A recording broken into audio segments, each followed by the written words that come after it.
Hello friend, welcome to my YouTube channel IV study. आज का हमारा टॉपिक है भारत का संविधान, जिसमें हम देखेंगे संविधान क्या है।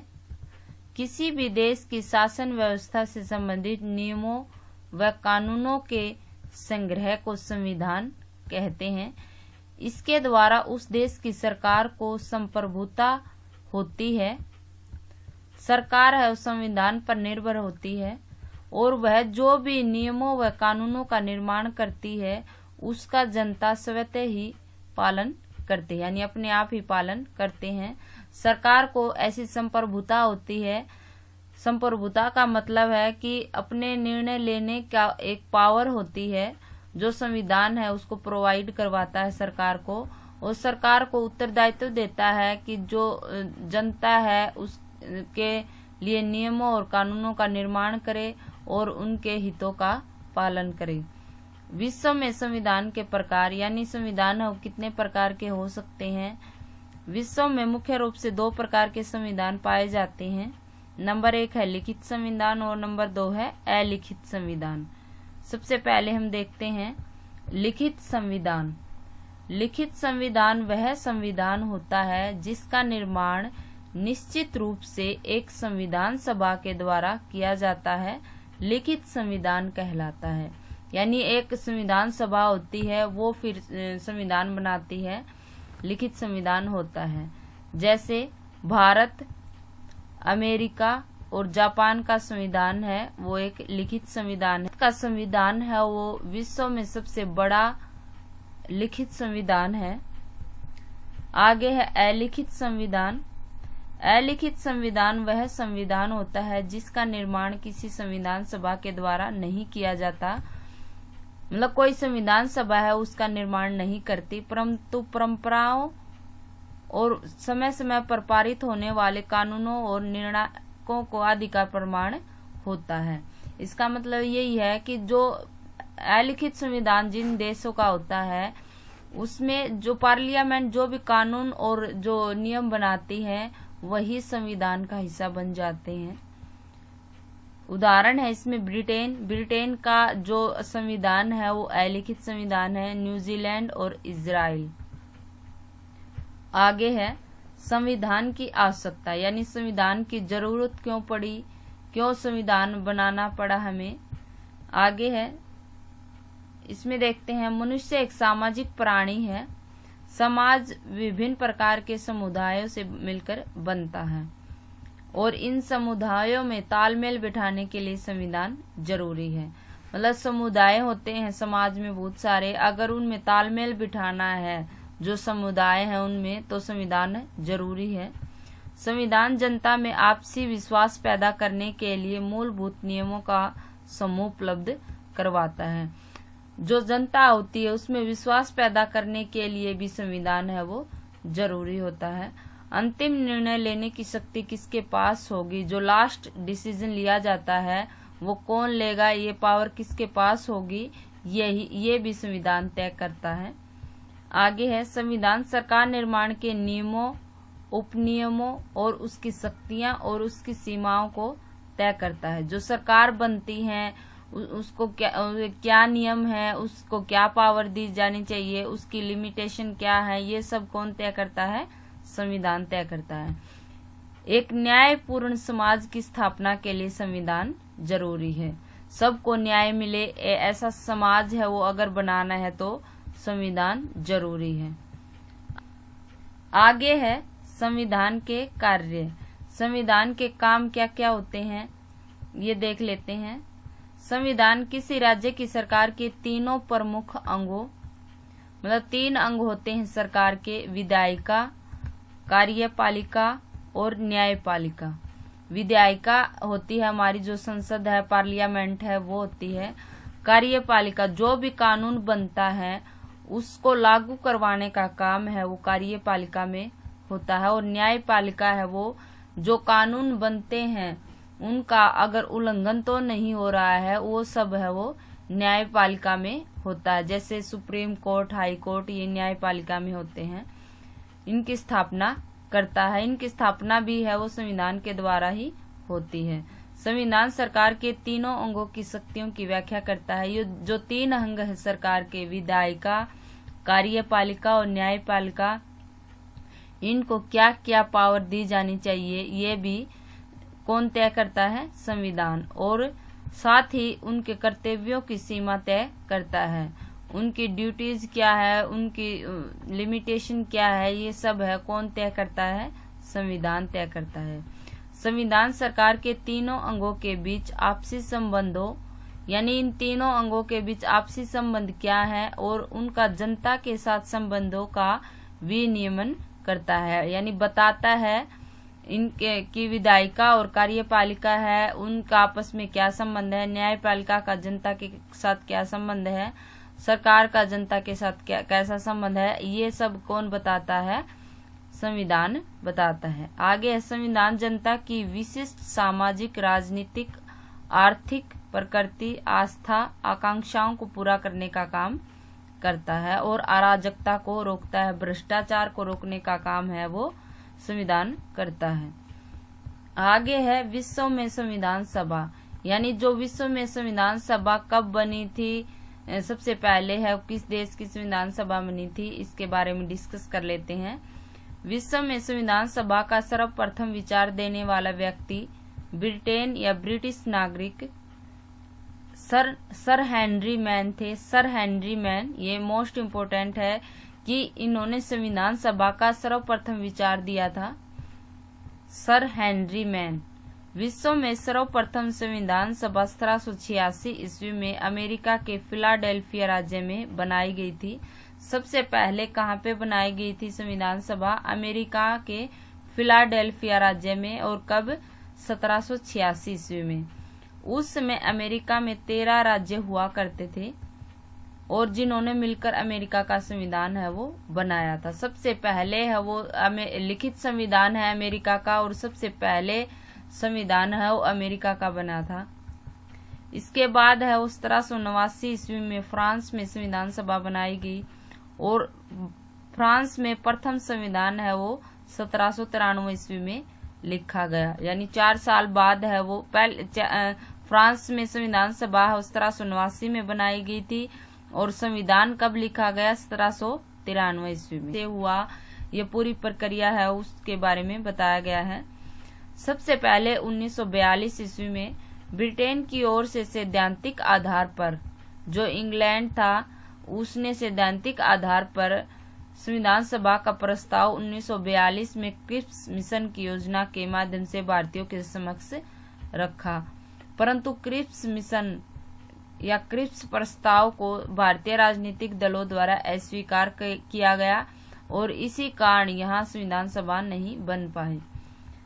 क्रिप्स मिशन आया 1942 में और उसने भारतीयों को कहा कि वे भी अपना एक संविधान सभा है वो संविधान सभा बनाए। संविधान सभा का प्रस्ताव रखा, लेकिन जो पॉलिटिकल पार्टी थी उन्होंने ये नहीं माना, ये संविधान सभा नहीं बन पाई और उन्होंने इस क्रिप्स मिशन को मानने से इनकार कर दिया।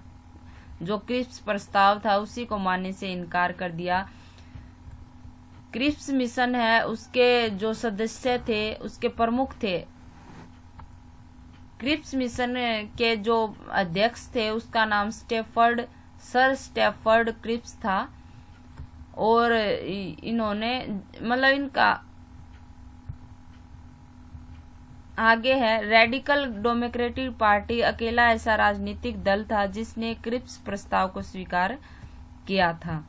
यह भी क्वेश्चन बनता है कि जो मतलब सभी ने तो इनकार कर दिया, जितने भी पॉलिटिकल पार्टीज थी क्रिप्स प्रस्ताव को, और एक पार्टी थी radical democratic party M N Roy के द्वारा बनाई गई थी ये, और इन्होंने है वो क्रिप्स प्रस्ताव को स्वीकार किया था। 1945 जुलाई 1945 में इंग्लैंड में नई लेबर पार्टी सरकार सत्ता में आई। तब भारतीय संविधान सभा बनने का मार्ग खुला। वायसराय लॉर्ड वेवल ने इस बात की पुष्टि की है। लॉर्ड वेवल ने यह बात कही है कि संविधान सभा बनने का रास्ता है या मार्ग है वो 1945 में खुला था। कैबिनेट मिशन योजना के अनुसार संविधान निर्माण निकाय की सदस्य संख्या 389 निर्धारित की गई। यानी जो स्टार्टिंग में जो संविधान सभा में सदस्य थे उनकी संख्या है वो 389 थी, निर्धारित की गई थी, जिसमें से 292 प्रतिनिधि ब्रिटिश भारत के गवर्नरों के अधीन 11 प्रांतों से थे। सबसे ज्यादा थे जो ब्रिटिश भारत था, गवर्नरों ने मतलब गवर्नर थे उनको प्रांत दे रखे थे, 11 प्रांतों से थे 292 प्रतिनिधि, और चीफ कमिश्नरों के 4 प्रांत थे और 4 प्रतिनिधि आए हुए थे चीफ कमिश्नरों के 4 प्रांतों से। 4 प्रांत कौन कौन से थे? दिल्ली, अजमेर, मारवाड़, कुर्ग और ब्रिटिश बलूचिस्तान, ये 4 प्रांत थे। यहाँ से 4 प्रतिनिधि संविधान सभा में हो शामिल हुए और 93 प्रतिनिधि भारतीय रियासतों के लिए से जाने थे, यानी 93 प्रतिनिधि भारतीय रियासतों से लिए जाने थे। भारतीय रियासतों से 93 थे। सबसे ज्यादा है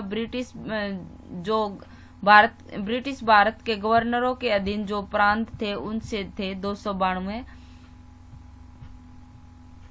कुल मिलाकर 389 सदस्य थे। ब्रिटिश प्रांत के प्रत्येक प्रांत को उनकी जनसंख्या के अनुपात में संविधान सभा में स्थान दिए गए। यानी जो ब्रिटिश प्रांत थे उनमें हरेक प्रांत में से जनसंख्या के हिसाब से है वो व्यक्ति चुने गए थे। 10 लाख लोगों पर एक स्थान, यानी 10 लाख लोगों पर एक व्यक्ति को चुना गया था जो संविधान सभा में हो शामिल होगा। प्रत्येक प्रांत की सीटों को 3 प्रमुख समुदायों हिंदू, मुसलमान, सिख एवं सामान्य में उनकी जनसंख्या के अनुपात में बांटा गया। 3 जून 1947 माउंटबेटन योजना के अनुसार भारत पाकिस्तान विभाजन तय हुआ। परिणाम स्वरूप पाकिस्तान के सदस्य संविधान सभा के सदस्य नहीं रहे, क्योंकि भारत और पाकिस्तान का बंटवारा हो गया और फिर जो पाकिस्तान के जो सदस्य थे वो पाकिस्तान में चले गए। अब वे संविधान सभा के सदस्य नहीं रहे थे। भारतीय संविधान सभा के वास्तविक सदस्य है वो 299 रह गई।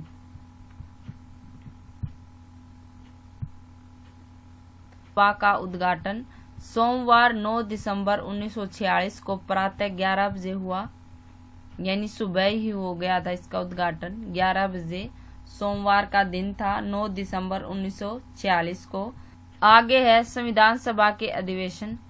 सबसे पहला अधिवेशन हुआ था। संविधान सभा का पहला अधिवेशन 9 दिसंबर 1946 को हुआ। इस बैठक में 209 सदस्य शामिल थे। जो शुरू में सबसे पहला अधिवेशन हुआ था 9 दिसंबर को हुआ था और इसमें कितने सदस्य शामिल थे? 209 सदस्य शामिल थे। डॉक्टर सच्चिदानंद सिन्हा को अस्थायी अध्यक्ष नियुक्त किया गया था। अस्थायी अध्यक्ष है वो किसको नियुक्त किया गया था? सच्चिदानंद सिन्हा को। दूसरा अधिवेशन संविधान सभा का दूसरा है ये अधिवेशन 11 दिसंबर 1946 को हुआ, यानी 2 दिन बाद ही 9 दिसंबर को तो पहला अधिवेशन हुआ था, फिर 11 दिसंबर को है दूसरा अधिवेशन हुआ। इसी अधिवेशन के दौरान डॉक्टर राजेंद्र प्रसाद को संविधान सभा का स्थायी अध्यक्ष चुना गया था और संविधान प्रारूप समिति का अध्यक्ष ड्राफ्ट कमेटी थी। जो संविधान सभा का प्रारूप जिसने तैयार किया था वे डॉक्टर भीमराव अंबेडकर थे और उनको प्रारूप समिति का अध्यक्ष है वो चुना गया था। किसको? डॉक्टर भीमराव अंबेडकर जी को। आगे है तीसरा अधिवेशन।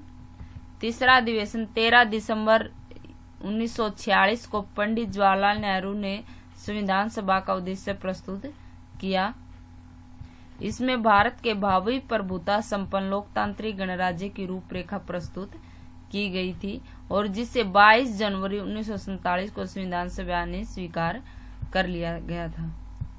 चौथा अधिवेशन है वो। चौथा अधिवेशन 14 जुलाई 1947 से 31 जुलाई 1947 तक चला। इसी अधिवेशन के दौरान 22 जुलाई 1947 को राष्ट्रीय ध्वज तिरंगे को अपनाया गया था। ये मोस्ट इम्पोर्टेंट क्वेश्चन है कि जो हमारा राष्ट्रीय ध्वज तिरंगा है उसको कब अपनाया गया था? 22 जुलाई 1947 को अपनाया गया था। आगे है 26 नवंबर 1949 को अंगीकृत भारतीय संविधान को 26 जनवरी 1950 को विधिवत रूप से लागू कर दिया गया था। इसमें दो क्वेश्चन अलग अलग है, ये दो क्वेश्चन बनते हैं। अंगीकृत किया गया था संविधान को कब? 26 नवंबर 1949 को, और लागू किया गया था 26 जनवरी 1950 को लागू किया गया था। यानी अंगीकृत का मतलब यह है कि बनकर तैयार हो गया था। 26 नवंबर 1949 को बनकर पूरी तरह से तैयार हो गया था और 26 जनवरी 1950 को विधिवत रूप से लागू कर दिया गया था। आगे है भारतीय संविधान निर्माण में कुल समय और कुल बैठकें, कितना तो इसका टाइम है और इसमें कितनी भी बैठकें हुई थी। संविधान सभा को बनाने में 2 वर्ष 11 महीने और 18 दिन का समय लगा था और कुल बैठकें है वो 166 बैठकें हुई थी। संविधान सभा बनाने में लगभग 64 लाख रुपए है वो खर्चा हुआ था। भारतीय संविधान सभा में वर्तमान में अनुसूचियां 12 अनुसूचियां हैं, 22 भाग हैं इसमें और 22 भागों में 395 अनुच्छेद हैं। भारतीय संविधान सभा में महिला सदस्य यानी महिलाएं कितनी थी? भारतीय संविधान सभा है उसमें कुल 9 महिलाएं थी, जिसमें से कुछ है महिला सरोजनी नायडू, हंसा मेहता, दुर्गाबाई देशमुख है, ये देशमुखा नहीं है, देशमुख है, राजकुमारी अमृता कौर, बेगम एजाज रसूल, विजय लक्ष्मी। संविधान सभा की प्रारूप समिति ड्राफ्ट कमेटी है, उसके बारे में पूछ लिया जाता है कि इसके अध्यक्ष कौन थे और इसको कब पेश किया गया था। 29 अगस्त 1947 को डॉक्टर भीमराव अंबेडकर की अध्यक्षता में 7 सदस्यीय समिति का गठन हुआ। यानी 7 सदस्यीय समिति क्यों कही गई है? क्योंकि इसमें 7 सदस्य थे और इसमें अध्यक्ष कौन थे? डॉक्टर भीमराव अंबेडकर जी। इस समिति में संविधान का प्रारूप 21 फरवरी 1948 को संविधान सभा अध्यक्ष को पेश किया गया था। इसका प्रारूप है वो तैयार हो गया था 21 फरवरी 1948 को और संविधान सभा अध्यक्ष को पेश कर दिया गया था। आगे है भारतीय संविधान सभा के गठन प्रक्रिया। इसका गठन है वो कैसे हुआ? गठन प्रक्रिया इसकी पहली बैठक 9 दिसंबर 1946। अस्थायी अध्यक्ष थे डॉक्टर सच्चिदानंद सिन्हा। कैबिनेट मिशन प्रस्ताव है वो इसके तहत है वो इसका गठन हुआ था। 1946 में आया था ये कैबिनेट मिशन प्रस्ताव। 11 दिसंबर 1946 डॉक्टर राजेंद्र प्रसाद है उसको स्थायी अध्यक्ष के रूप में नियुक्त किया गया था। सदस्य संख्या कितनी थी? 389 थी। संविधान सभा के स्रोत का मतलब ये कि संविधान में है वो कहाँ से है वो बातें शामिल की गई हैं। संविधान सभा का लगभग 75% अंश है वो भारत शासन अधिनियम 1935 से लिया गया है। जो भारत शासन अधिनियम 1935 में आया था उसमें से कुछ बातें है वो 75% अंश है वो उसमें से लिया गया है। 1928 ईस्वी में नियुक्त मोतीलाल नेहरू कमेटी रिपोर्ट से 10 मूल मानव अधिकारों को शामिल किया गया है। मोतीलाल नेहरू ने अपनी रिपोर्ट प्रस्तुत की थी जो नेहरू रिपोर्ट के नाम से है वो जो इतिहास में वर्णित है। 1928 में है वो पारित की थी ये रिपोर्ट और उसमें 10 मूल मानव अधिकार है वो शामिल है वो किए गए हैं। अन्य देशों की संवैधानिक प्रणाली से भी कुछ बातें भारत के संविधान में समाहित की गई हैं। जैसे ब्रिटिश संविधान से हो क्या क्या शामिल किया गया है। सबसे पहले हम देखते हैं सर्वाधिक मत के आधार पर चुनाव में जीत का फैसला। यानी जो चुनाव में कौन जीतता है, जिसके सबसे ज्यादा वोट हो, सबसे ज्यादा मत हो, वही ये प्रक्रिया हमें कहाँ से ली है? ये ब्रिटिश संविधान से। सरकार का जो संसदीय स्वरूप है, जो संसद पार्लियामेंट बनती है, ये भी है वो हमें ब्रिटिश संविधान से लिया गया है ये स्वरूप भी। कानून के शासन का विचार। भारत में क्या है, कानून का शासन है, और ये विचार कहाँ से लिया गया है, ब्रिटिश संविधान से। विधायिका में अध्यक्ष का पद और उसकी कानून निर्माण की विधि। जो संसद है उसमें अध्यक्ष का पद है वो कहाँ से लिया गया है, ब्रिटिश संविधान से, और उसकी कानून निर्माण की विधि है, ये भी ब्रिटिश संविधान से ही ली गई बातें हैं। आगे है अमेरिका का संविधान। अमेरिका के संविधान से क्या क्या मूलभूत बातें हैं वो ली गई है। जैसे मौलिक अधिकारों की सूची, जो हमारे फंडामेंटल राइट है, मौलिक अधिकार हैं, उनकी सूची है वो कहाँ से ली है, अमेरिका के संविधान से। न्यायिक पुनरावलोकन की शक्ति, न्यायपालिका की स्वतंत्रता। न्यायपालिका है वो सर्वोच्च है और कार्यपालिका और विधायिका से यह मुक्त रहती है, यानी इसका एक अलग डिपार्टमेंट है, अलग सिस्टम है न्यायपालिका का। ये पूरी तरह से स्वतंत्र है, यानी कहने की बात यही है कि न्यायपालिका पूरी तरह से स्वतंत्र है। न्यायिक पुनरावलोकन, पुनरावलोकन का मतलब है कि जैसे हाई कोर्ट में किसी के पक्ष में फैसला नहीं आया, वो सुप्रीम कोर्ट में जाके भी अपील कर सकता है, यानी दोबारा अपील कर सकता है। ये शक्ति भी कहाँ से, इसके बारे में भी हमें अमेरिका से ही ये बातें ली गई हैं। आयरलैंड का संविधान, आयरलैंड के संविधान से राज्य के नीति निर्देशक तत्व है वो लिए गए हैं। राज्य के जो नीति निर्देशक तत्व है ये सभी हमें आयरलैंड के संविधान से लिए हैं। फ्रांस के संविधान, फ्रांस के संविधान से स्वतंत्रता, समानता, बंधुत्व का सिद्धांत है वो फ्रांस के संविधान से लिया है।